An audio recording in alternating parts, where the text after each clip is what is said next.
How Labor Lost Its Way is a speech delivered by the Honourable Clyde Robert Cameron, former Minister for Labor in the Whitlam government, on the occasion of the official opening of the South Australian headquarters of the Henry George League on the 13th of May, 1984. This was the 100th anniversary of the first meeting of the single taxes held in South Australia. Mr. Cameron's speech was recorded live on that occasion.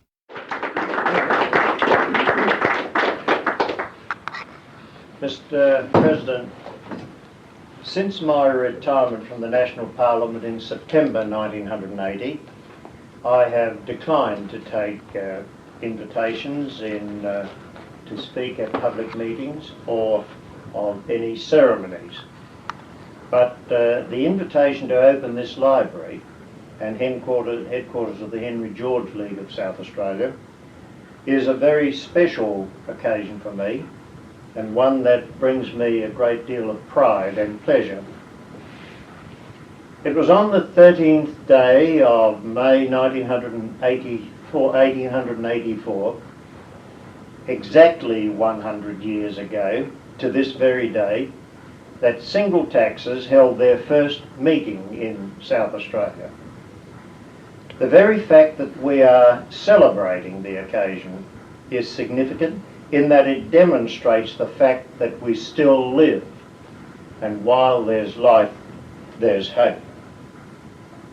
Yes, hope that one day in the future, when all other economic theories are exposed for the failures they are, our so-called economists will come to see the enormity of allowing billions, yes, billions of dollars of community-created economic rent to pass into the pockets of those who have been allowed to usurp that which rightfully belongs to people's governments, which in turn must impose oppressive direct and indirect taxes and charges upon the community to make good the losses caused by the misappropriation of ground rent.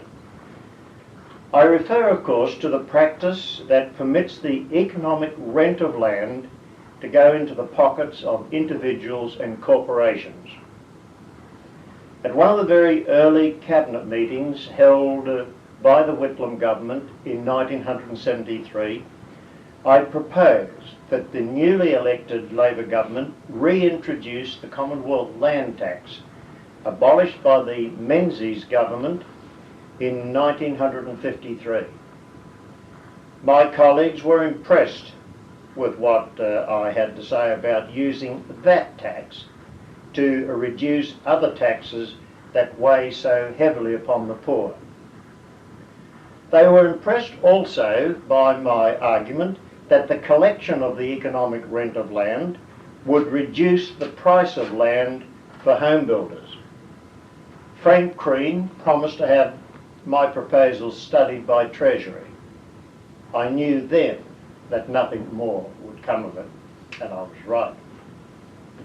Then on the 27th of June 1974, I wrote to Mr. Crean again, urging him to reintroduce a federal tax on unimproved land values, a tax which, understandably enough, was deemed to be an unfair tax by the Conservative government led by Sir Robert Menzies.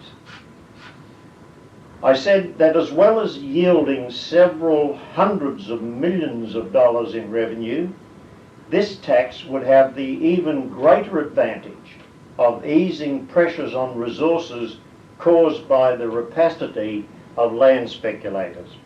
And then my letter continued, and I read it now onto the record. It would reduce land values by taxing vacant building allotments and would be much more equitable than seeking to reduce demand inflation by such measures as, say, indirect taxation upon consumer goods and household appliances. Rising land prices have made a far greater inroad into the incomes of the ordinary wage and salary earner than any other single factor. It not only directly affects the wage and salary earner who is seeking to build a new home, but it indirectly affects the price of the homes already built. It is useless talking about allowing the states to control land prices. They will never do it, and we should accept that as a fact. You may recall, my letter goes on to Mr. Crean, that when the Menzies government abolished federal land tax, the Labor opposition then stated quite categorically that a Labor government would reintroduce the tax.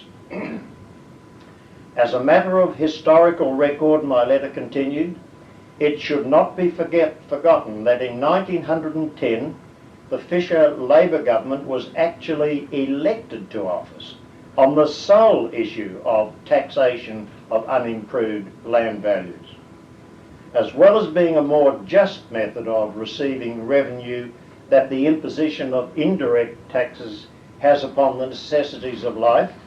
It is the one kind of tax that has to be paid by those best able to pay it. And that, at that point, I end that portion of my letter. I hadn't asked for, in my letter to Mr. Crean, a pure, unadulterated application of land values taxation without any exemption. I didn't do that because that would have been too much honey in one serve. My letter went on to remind Mr. Crean that I had raised the matter during the 1973 pre-budget discussions and that there had been tacit agreement among the majority of ministers that the federal land tax should be reintroduced. And my letter went on. I raised this matter, you'll remember, with Sir Frederick Wheeler when he and his team of advisers appeared before a cabinet meeting some months ago. Sir Frederick's excuse for not having included my proposal in last year's budget was that Treasury didn't have enough time to study the proposition. Actually, Treasury didn't need much time because the land tax apparatus is already established by virtue of the fact that all of the states use it for revenue-raising purposes. Treasury has now had almost a year to think about the matter, and I would hope that lack of time will not again be used as a reason for further delay. And that's the end of the quotation from my very long letter.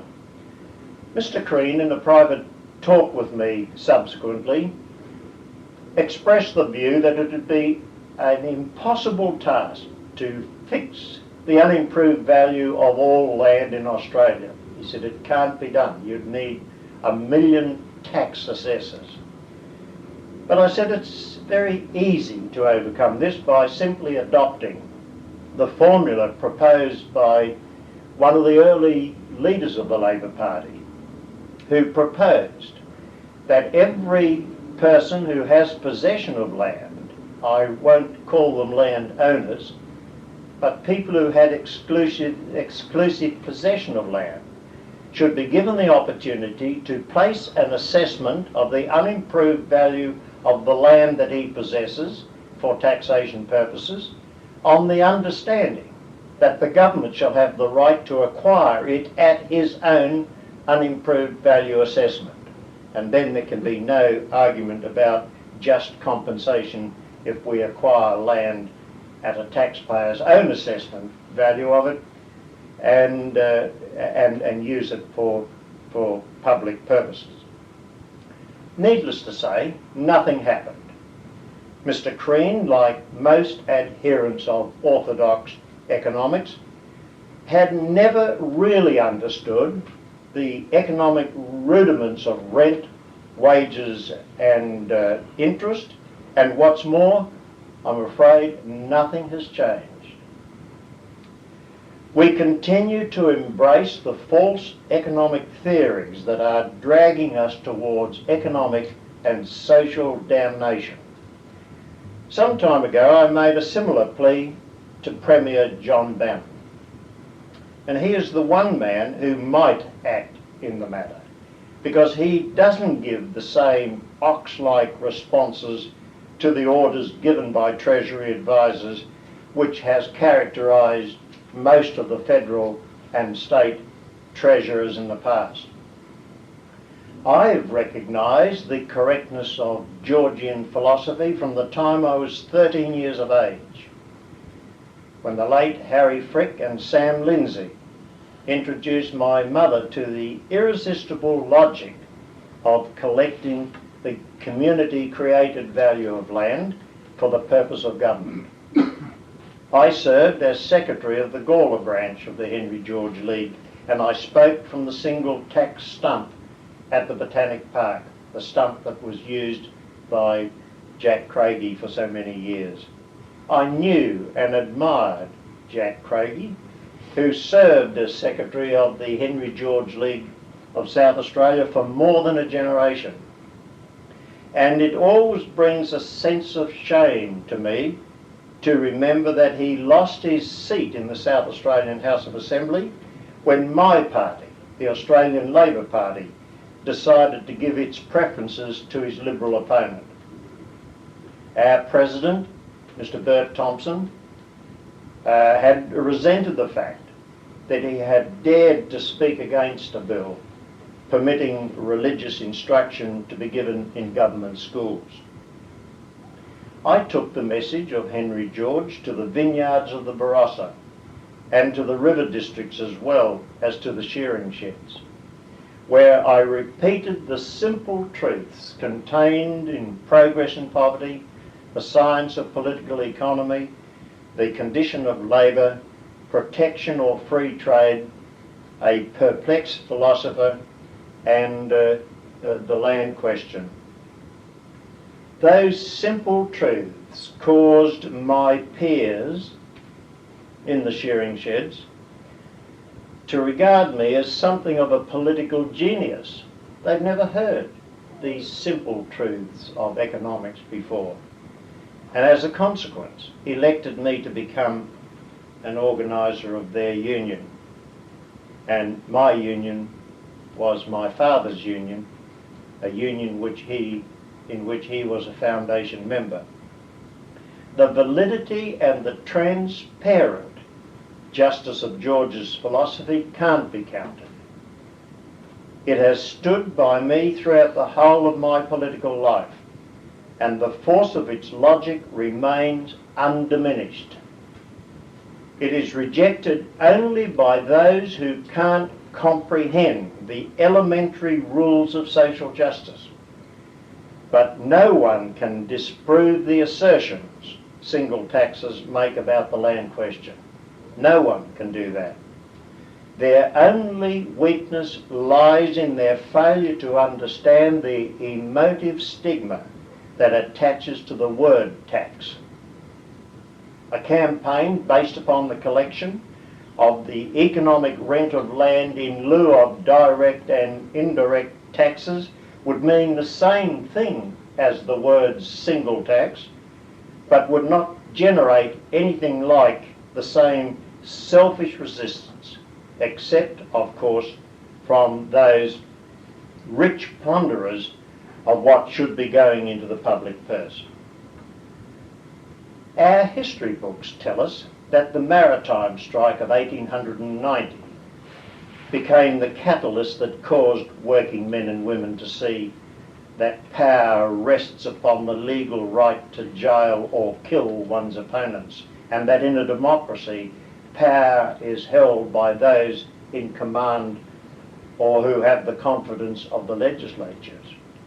In point of fact, historians did not see reality in such stark terms as this, even while recording that men had been illegally murdered by the constabulary in the great shearers' strikes, and that many others had been legally imprisoned for merely attempting to use market forces to win wage levels that would enable them to meet no more than the frugal needs of a working man's family life. So, with childlike innocence, the Australian workforce followed the advice of Judge Higginbotham and set about forming its own political party in the fond belief that once working people captured the law-making processes, it would become a simple matter to replace bad laws with good laws, and that all injustices would be overcome through constitutional processes. Strikes would become unnecessary, and the ballot box would supplant the bayonet. But no one in those days understood the true nature of power, and that power has nothing really or very little to do with Parliament. People then believed, foolishly, that Parliament controlled the executive arm of government and that the executive arm controlled the bureaucracy and the armed forces. Nothing could be further from the truth. No one in those days of innocent faith believed that real power is always in the hands of the faceless men who meet in the exclusive clubs, the corporate boardrooms, the private mansions, where they plot and plan the courses of action required to retain their deceit and to retain their power. These plans may call for the subversion of a working class leader. Every man has his price is the rule of their own class. Or the plan may call for the assistance of a foreign intelligence agency, or for the foreign-owned and multinational corporations to organise the temporary destabilisation of the economy so that the elected government will be forced to fight an election in an atmosphere of economic uncertainty, rising inflation and high unemployment. Perhaps it might be found expedient to accelerate the timetable for conspiring to bring about a constitutional coup d'etat as was done in 1975. It may even be necessary to overthrow the constitution altogether by means of armed uprising and the installation of a right-wing military junta, and if so, then so be it. Right up to lunchtime on the 11th of November 1975, none of these possibilities had even crossed the minds of Australia's working men and women.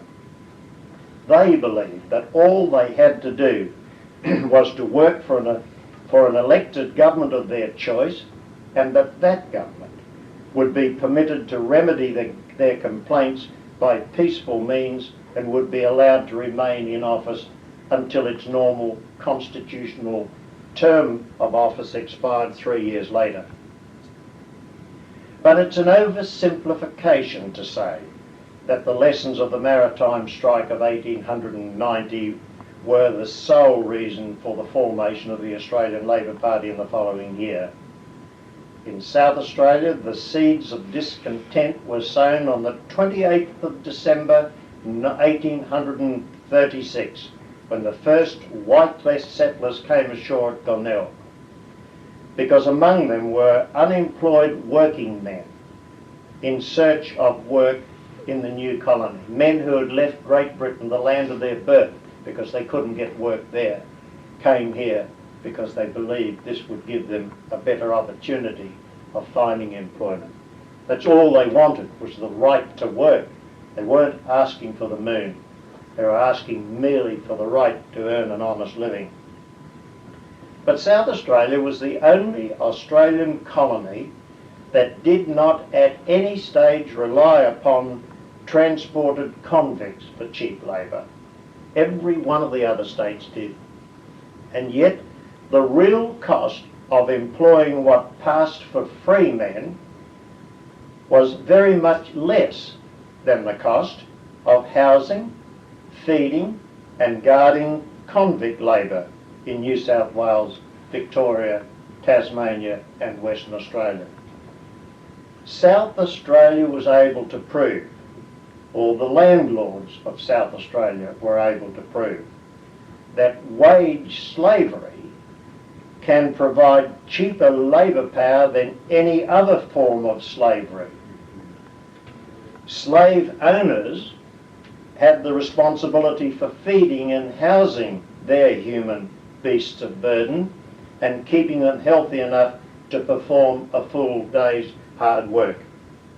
But the wage slave must meet all of these responsibilities himself. If he fails to give his master a good day's work, his master will sack him and forget that he ever existed. The South Australian plan was based upon the theories of E.G. Wakefield, who visualised what he was pleased to call a free colony of gentlemen farmers to whom land would be sold for £1 an acre, with the proceeds being used to pay for the cost of transporting unemployed tradesmen and labourers in sufficient numbers to ensure that the supply of labour was always in excess of demand.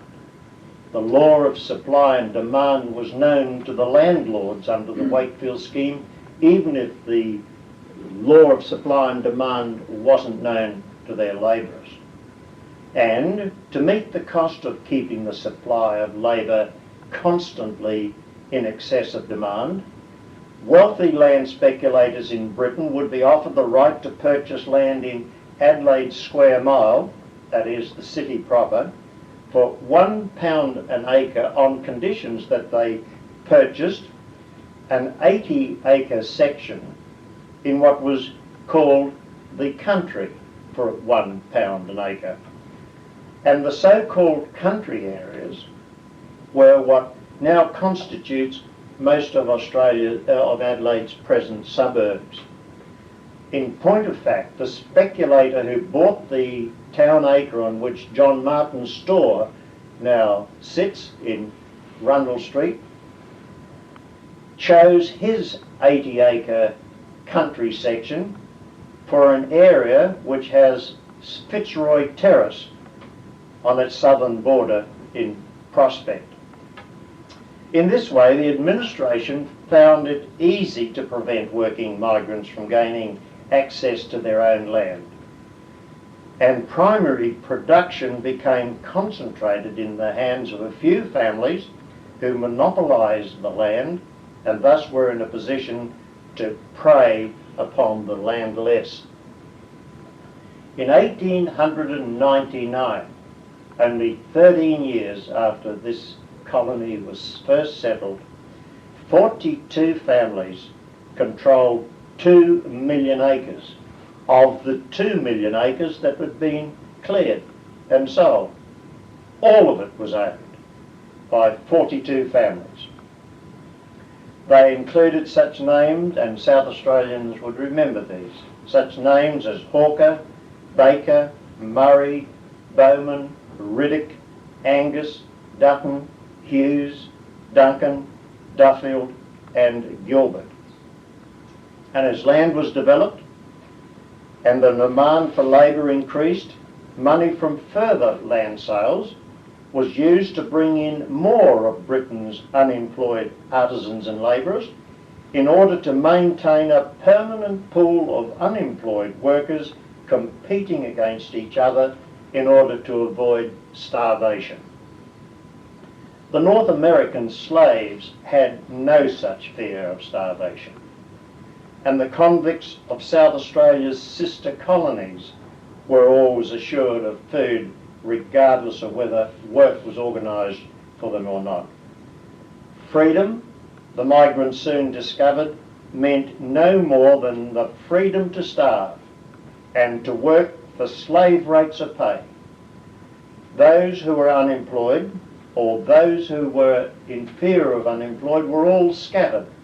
They were an itinerant population and had very little opportunity to group together to discuss their plight.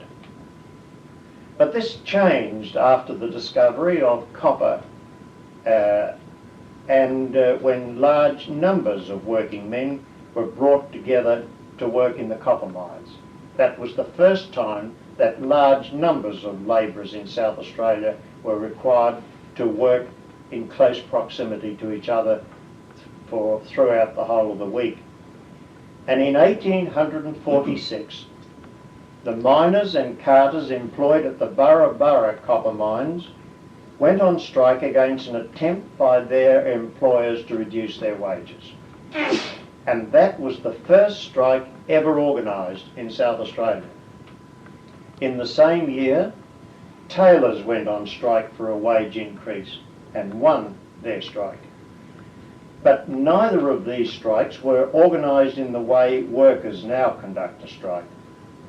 Like the miners' revolt at Eureka in 1854, both events were spontaneous uprising against gross injustice. Then in May 1848, the colony experienced the third strike when draymen on the Port Road stopped work to demand 8 shillings a tonne in place of the 5 shillings that had been the going rate for several years previously. The strikers this time were self-employed owner-drivers who rose up in spontaneous revolt against earnings that were little more than enough to feed their horses, let alone their families. But the Wakefield scheme was working at this level too, for the drivers were compelled to keep their horses well fed, or they would be unable to earn anything at all for their families. The well-fed horses were the slaves, and the drivers and their families were the free men. But the well-fed horses were always well-fed, but the driver and his family were not. But still there was no movement towards an organised combination of workmen. Later in the same year, trouble broke out again at Burra copper mines over the owner's practice of conducting auctions for the lowest price at which the miners would mine the ore by piecework. Bidding would begin at a figure sufficient to yield little more than a reasonable return, and then it would go on until the lowest bid was reached. Even at this point, the employers weren't satisfied and were frequently found cheating in an analysis of the copper yield until finally the miners succeeded in demanding the right to appoint their own check inspector to check out ore supplies and ore samples. Smouldering discontent over this dog-eat-dog system of playing one worker off against another worker under the bidding system and the continued cheating in calculating the quantity of iron ore mined led to a second and more serious dispute. And this time, the stoppage followed a weekend of intense organisation at a mouth-to-mouth level on Monday, and on Monday the 18th of September 1948, 400 miners met on the hillside between the hotel and the mine and unanimously adopted a resolution to stop work until their grievances were remedied. A friendly society, so-called, was formed, and 343 of those who attended that meeting signed up for membership. And the fact that members were still living under the shadow of Britain's repressive labour laws, which had condemned the Tolpuddle martyrs to deportations 14 years earlier, was evidenced by the fact that the Society's members felt constrained to carry resolutions not to A, resist the police, B, picket the mines against those who wish to continue working, and C, prevent the movement of ore from the mines. We can well imagine Normie Gallagher seeing any merit in adopting any of those three conditions to a strike. Before dispersing, the miners were told to behave peacefully, to desist from using noisy or taunting language, and to avoid meeting in numbers that might be deemed to be an unlawful assembly. They were further warned against speaking to anyone about the dispute, and that in answer to any questions put to them by the authorities, they were to reply that the committee of the society was their mouthpiece. The society did fail to win all of its demands, but it was the nearest thing, up to that point, to a union that the 12-year colony had then seen. 3 years later, in 1851, alluvial gold was discovered at Ballarat, and men with virtually nothing but their labour power now found it possible to work as their own bosses. Thousands of workers from every colony flocked to the new El Dorado in search of fortune and independence. And now it was the employer's turn to compete for the greatly reduced supply of labour that remained. The law of supply and demand was now working in favour of labour. The master and servant syndrome was breaking down. And with the strong Chartist tendencies among the miners, it wasn't surprising to find that as the gold rush petered out and miners returned again to the labour markets of the colonies, trade unionism should be seen as essential if labour was to be in a position to protect itself against past abuses. By 1890, there were no fewer than 30 unions operating in South Australia alone. But when deep mining replaced alluvial mining, thousands of unemployed miners glutted the labour markets, and it became a buyer's market once again. Many of the unions folded up, and those that remained barely survived. You might wonder why I am dwelling so much on trade union activity and the history of trade unionism. I'm doing it because trade unionists, more than anybody else in this society, have most to gain from the reintroduction of a proper system of land values taxation. Until this time, there was no corresponding interest in working class politics. And until the House of Assembly was established in 1857, the colony had been ruled by a legislative council of property owners over 30 years of age who had male organs. That was the requirement. But in the severe depression of 1859, an association called the Political Association was formed to, and I quote, to unite and distribute advocacy of working men's burdens among the many.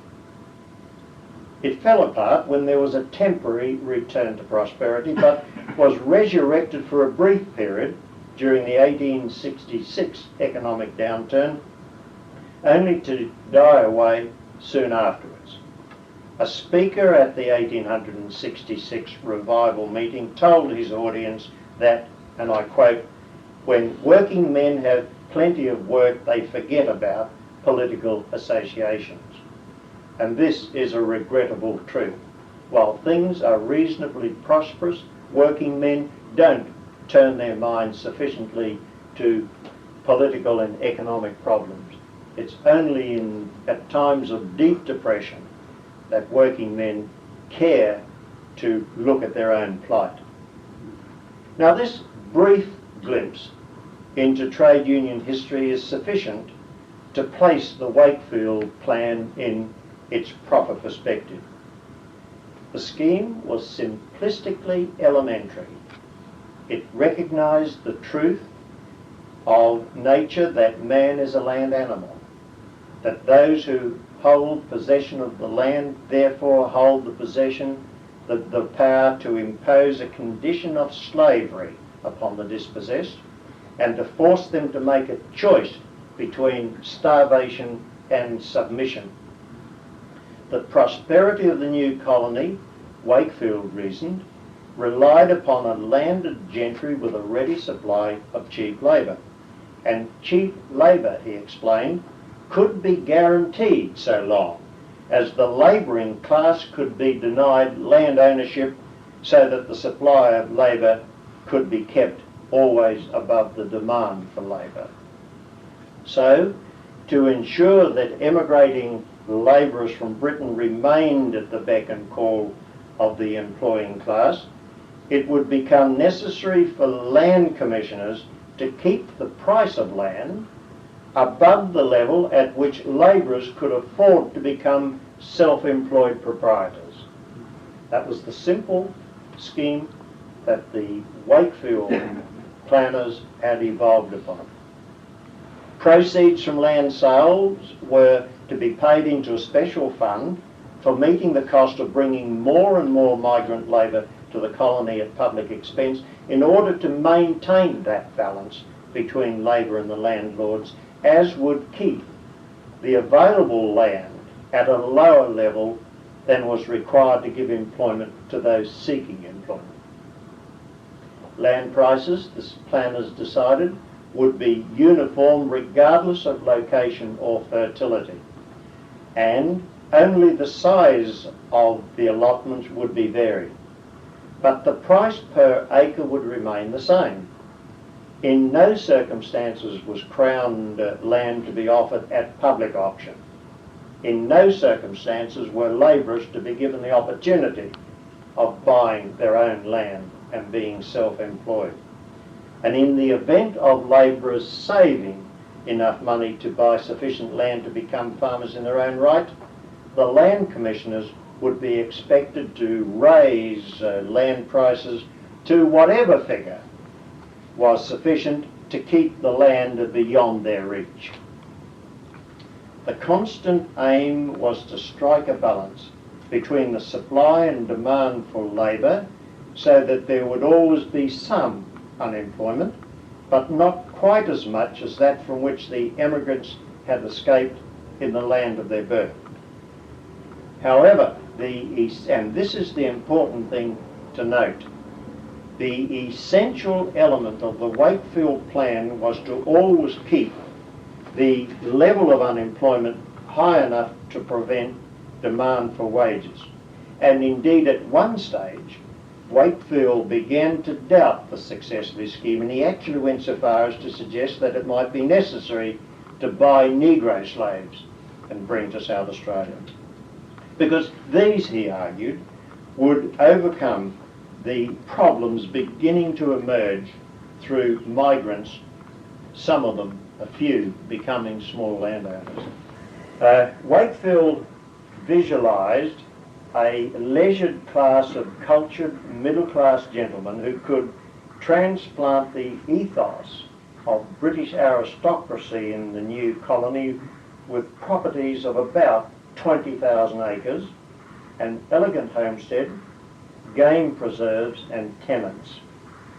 The wealthy middle class of Britain could thus ape the aristocracy with nothing to remind their inferiors that in Britain there was still a social strata above them. You will remember the attempt by William Charles Wentworth I to introduce the system of aristocracy in Australia, the Bunyip aristocracy. He wanted lords and earls and dukedoms established here.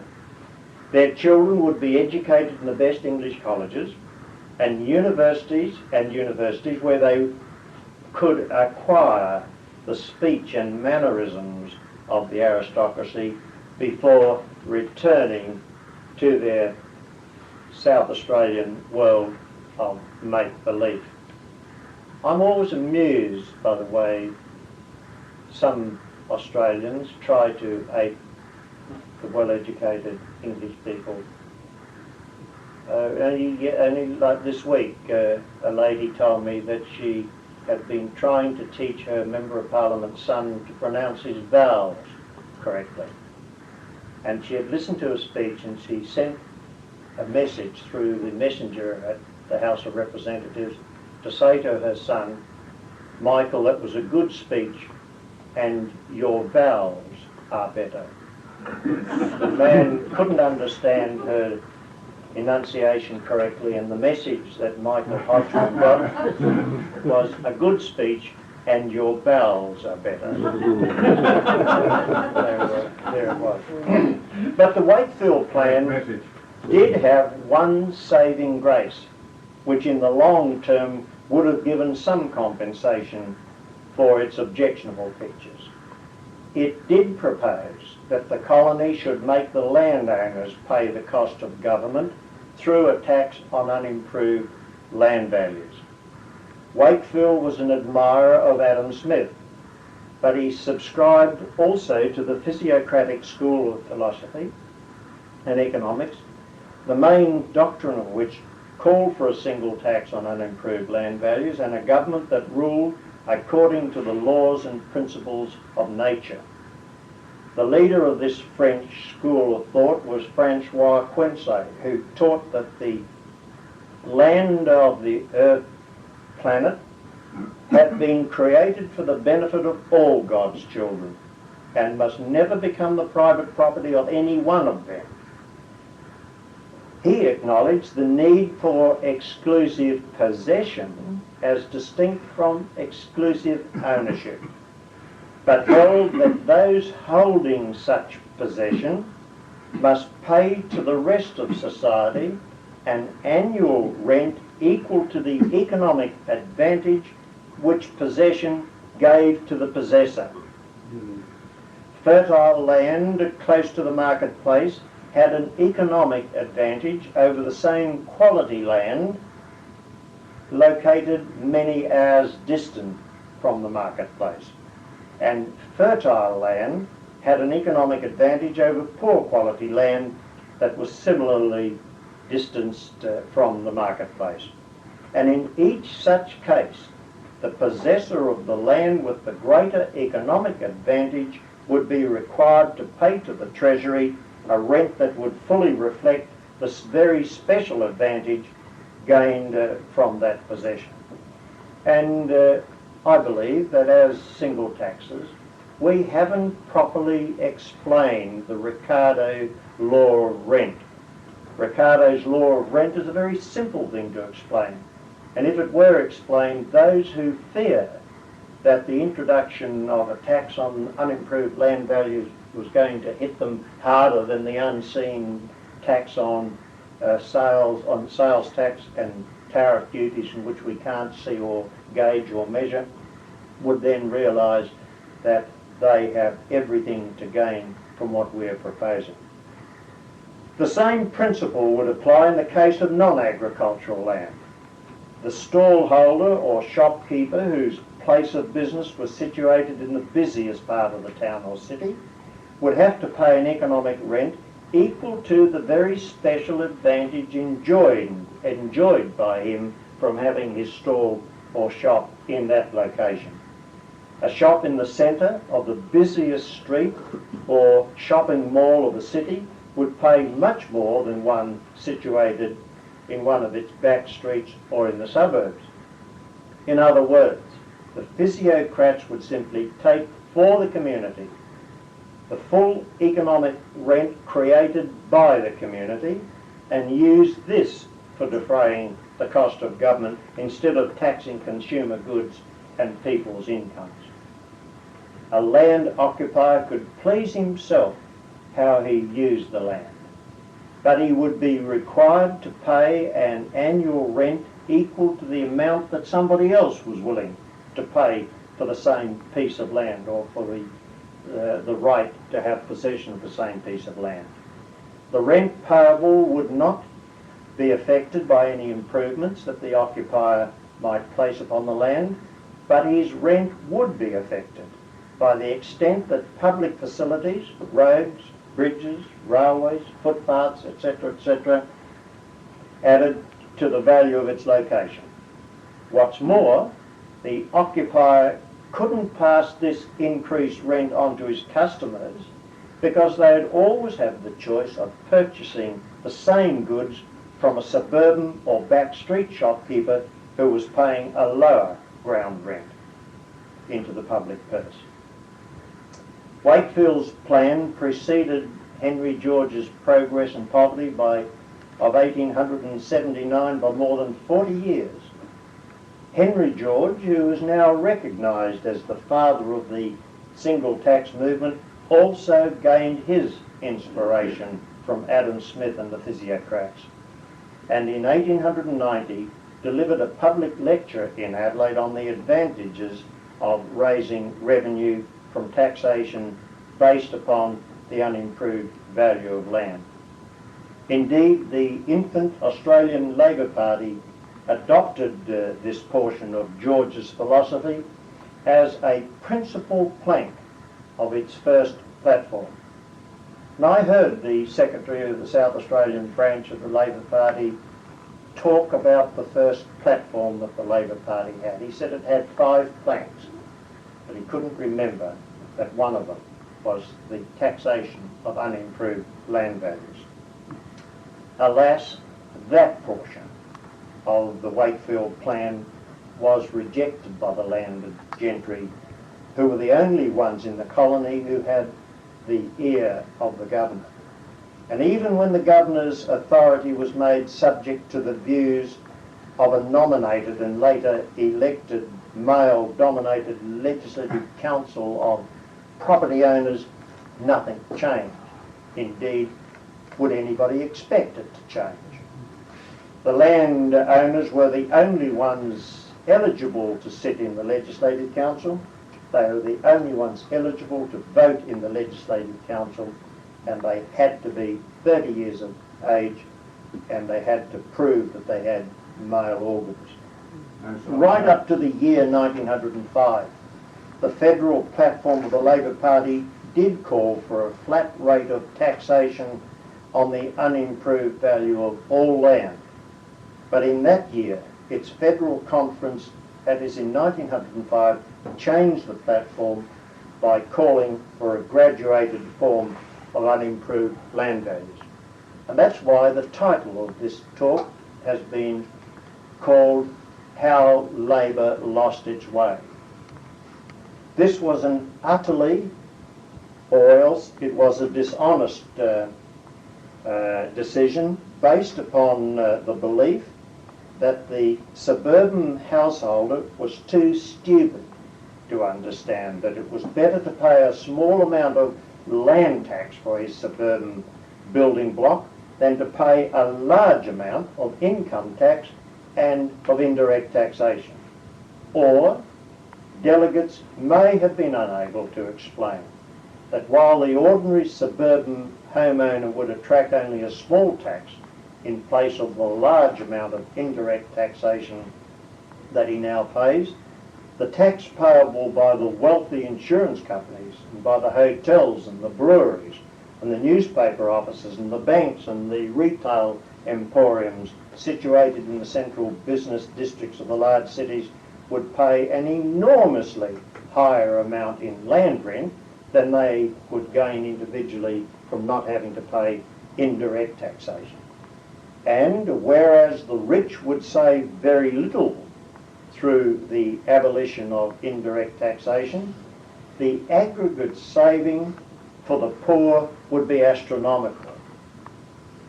Now, this change in policy showed that conference delegates either didn't understand the basis for the Labor Party's original policy, or were bowing to what they foolishly believed to be political expediency.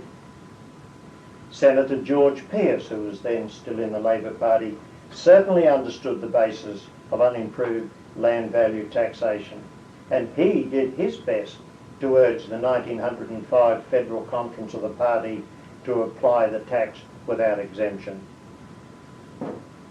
It was better, he argued, for a working man living in a suburban home to pay the full amount of land tax than to get up in the alternative of paying a very much higher level of indirect taxation, which was invisible.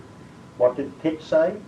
I have a scheme which will enable the government to tax the last shirt from every worker's back without him realising where or what happened to the shirt that disappeared. He was no ancestor of mine.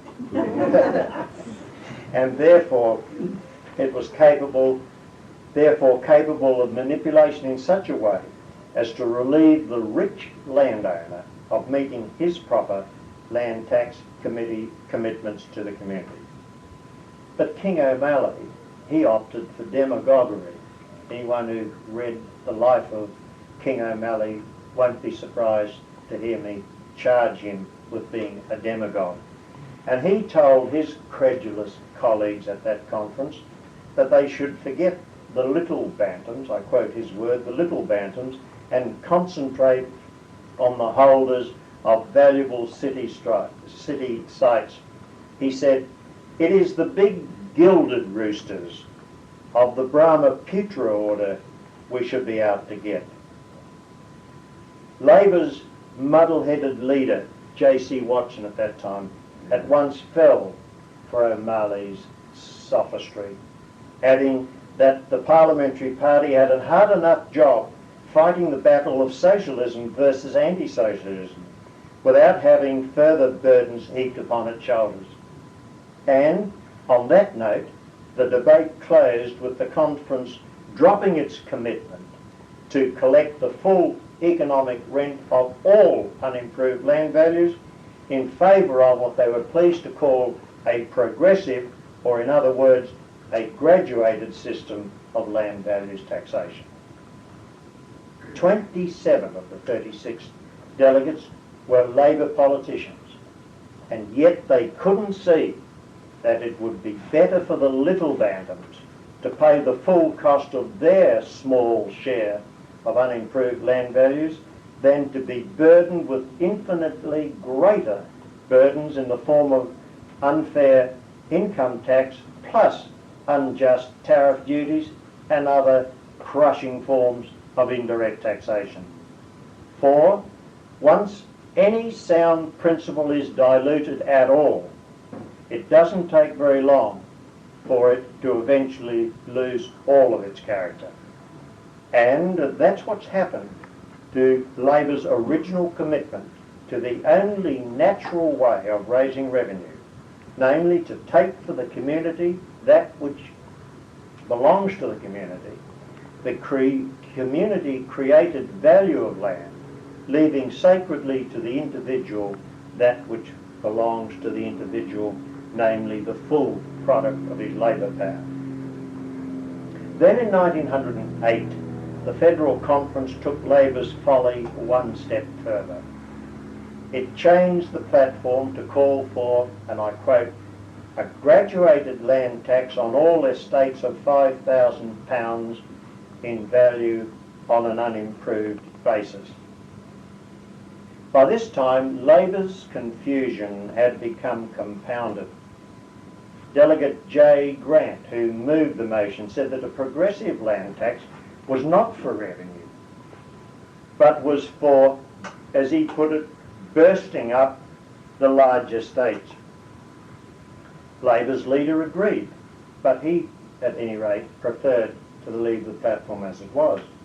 South Australia's James Hutchison was the only delegate to defend Labor's original aim, explaining that unimproved land values taxation was not just aimed at cutting up large estates, but of making those who reaped most from increased land values due to position and government expenditure pay their full share of that increment to the government on behalf of those who didn't share in the gain.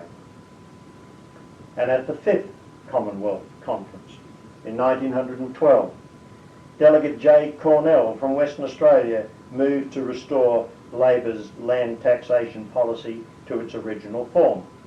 The Western Australian branch, he said, had never deviated from its conviction that Labor's original policy was correct.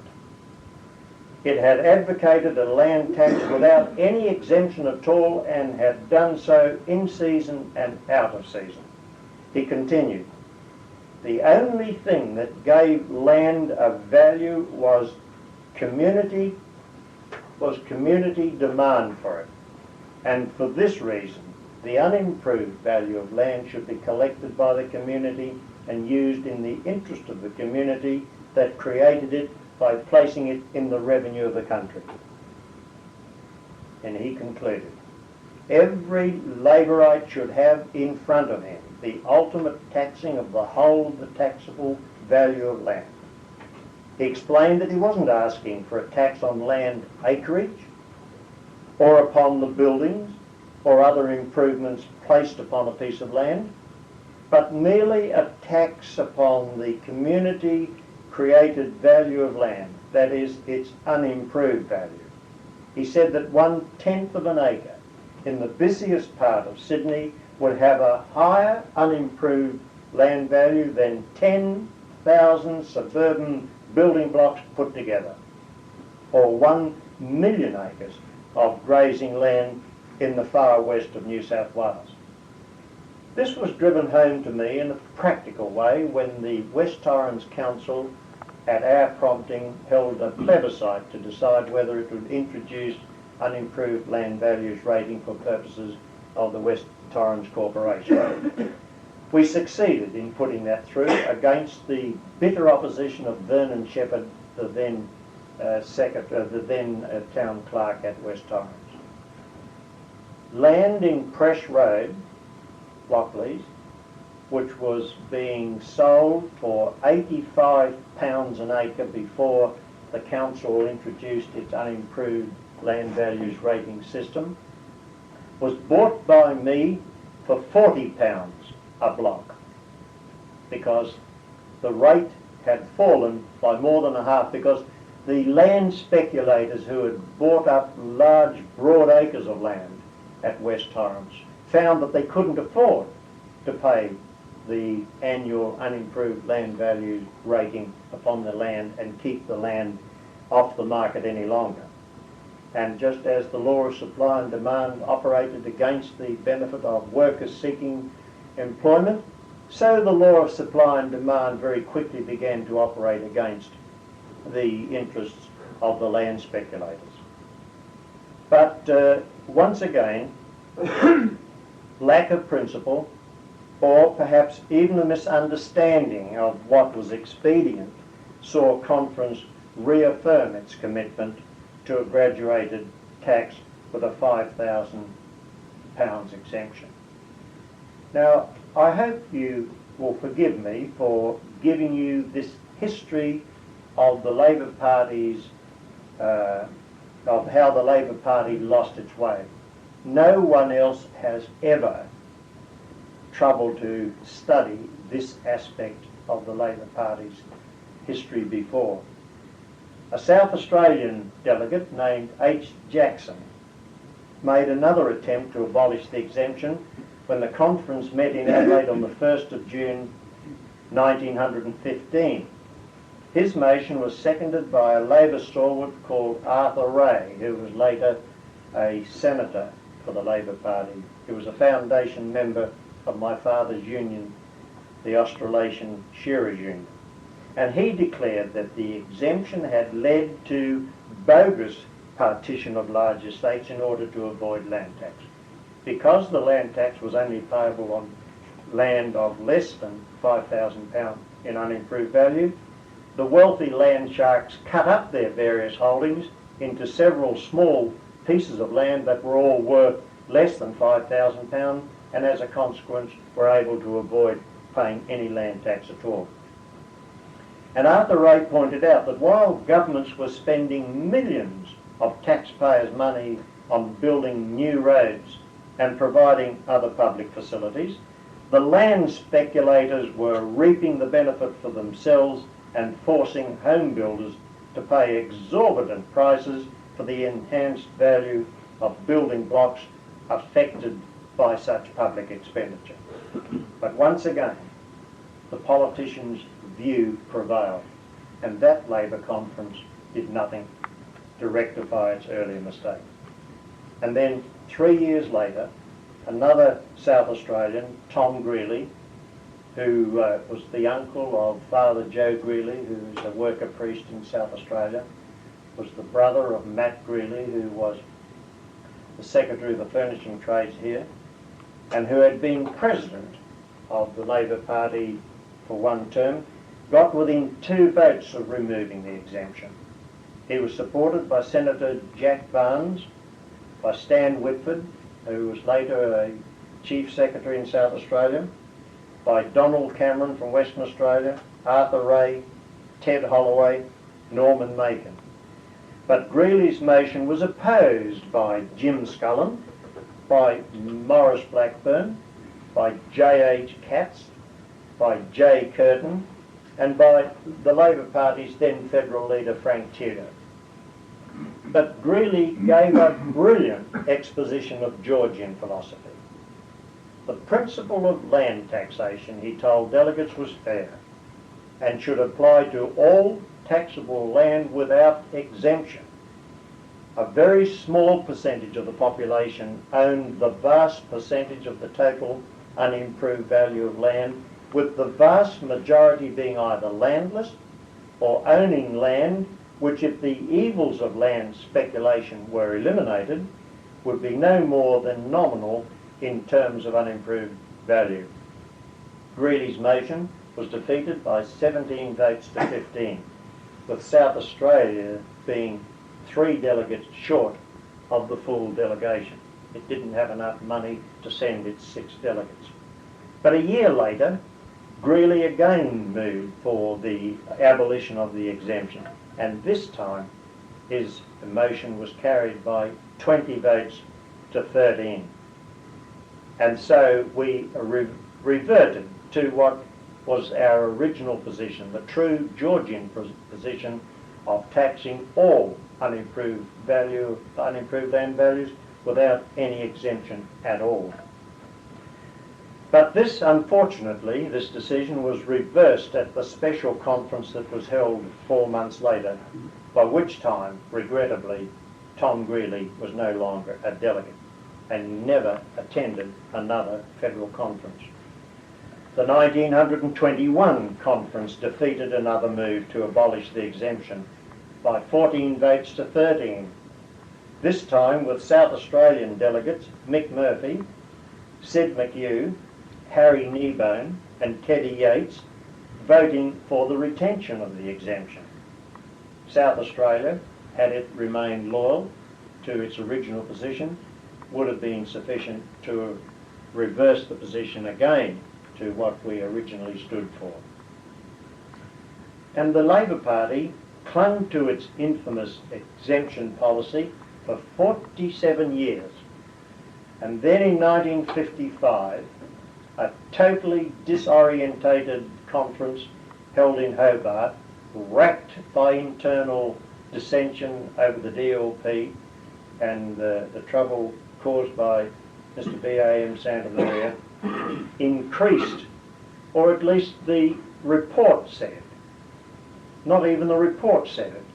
The platform printed after the 1955 conference said that the exemption had been lifted to £10,000. Now, I was a delegate at that conference, and I can't remember any such resolution ever being carried, and no one that I know can remember how the change came about. But nonetheless, it does appear in the printed version of the federal platform.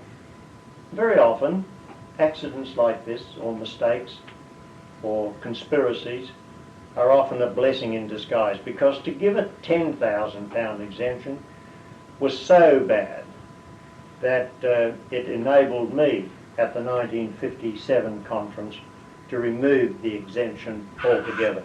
Indeed, I moved the resolution. It was seconded by Jack Duggan, the then leader of the Labor Party in Queensland, and so we deleted the 49-year-old exemption altogether. But when the printed platform of the 1957 conference came out, we found that it had inadvertently omitted all mention of the party's long-standing commitment to a tax on unimproved land values. In fact, the official report inaccurately credits Queenslander Jack Duggan with moving the South Australian item. And Federal Secretary Jack Smiller, who was dying at the time the report was received, told me that he wasn't aware of the deletion, and at my prompting, I'm pleased to say, that he included the amended plank in the 1959 printed platform. And there it remained, the policy, until Joe Chamberlain's successor, Cyril Wyndham, in 1964, published what I have no doubt he honestly believed represented the decisions of the 1963 conference, with all mention of land values taxation omitted from the platform. So it seemed odd that in 1955, when no one had any recollection of it being moved, that someone was able to put in an exemption of £10,000, pounds rather. It seems odd, it is coincidental, I can assure you, that after the 57 conference, when the £10,000 exemption was deleted, the platform was published without any mention of our commitment to a tax on unimproved land values. I believe that following the 1963 conference in Perth, this item was removed either by subterfuge or by a straight-out conspiracy. And this, the fairest and most easily defended form of taxation, has been omitted from the Labor Party's federal platform ever since. And I am now nearly finished. I know you'll be sorry to hear this. I want to just say this in conclusion, and it's a reminder that when speaking in opposition to Menzies' government's bill to abolish the federal land tax, the late Arthur Call spoke with the unanimous approval of the federal caucus when he declared, and I quote his words, they can be seen from the Hansard if you like to check it. He said, "We have always believed in the land tax, and when happy days come again, we shall restore the measure imposing the tax to the statute book of this Parliament." And Labor MHR from Victoria, Ted Peters, told the Parliament in the same debate. I quote him, "Down through the years, nobody has been able to refute the logic of Henry George's beliefs in respect of the taxation of land." And he said that as a member of the Australian Labor Party, I enter an emphatic protest against this sectional reduction of taxation. Other people in other ages made protests which have since been justified. And I have not the slightest doubt that mine will also be justified fully by time. So we should take heart from the fact that when you're right, eventually enough people will come to see that you're right, to adopt what you believe to be right, even though the adoption may not come for many years or indeed perhaps generations. It is my confident prediction that as the present economic systems fail, and as economic orthodoxy as we now see it proves itself to be the failure that we all know it to be, that people eventually will come to see the justice of taxing the unimproved value of land. And that in the year 2084, on the 13th of May 2084, I am prepared to predict that it will not be possible to get the people who support the theories we know to be right to gather into a room of this size. I was in hospital when that debate took place, and I am certain that the ALP will once again produce the kind of statesmen who in yesteryears had the intelligence and the integrity to be right. This speech may even cause present-day Labor leaders to once again take the road to social justice and fiscal decency. It gives me great pride and considerable pleasure in now formally declaring these premises open for business, in the firm belief, and I repeat it, that on the 13th day of May in the year 2084, a much larger and a more prosperous audience will applaud the 200th anniversary of that meeting in 1884, which saw the beginning of public support in this state for a school of philosophy and economic thought that will one day make it possible for Christians to truly say, "Thy will be done on earth as in heaven."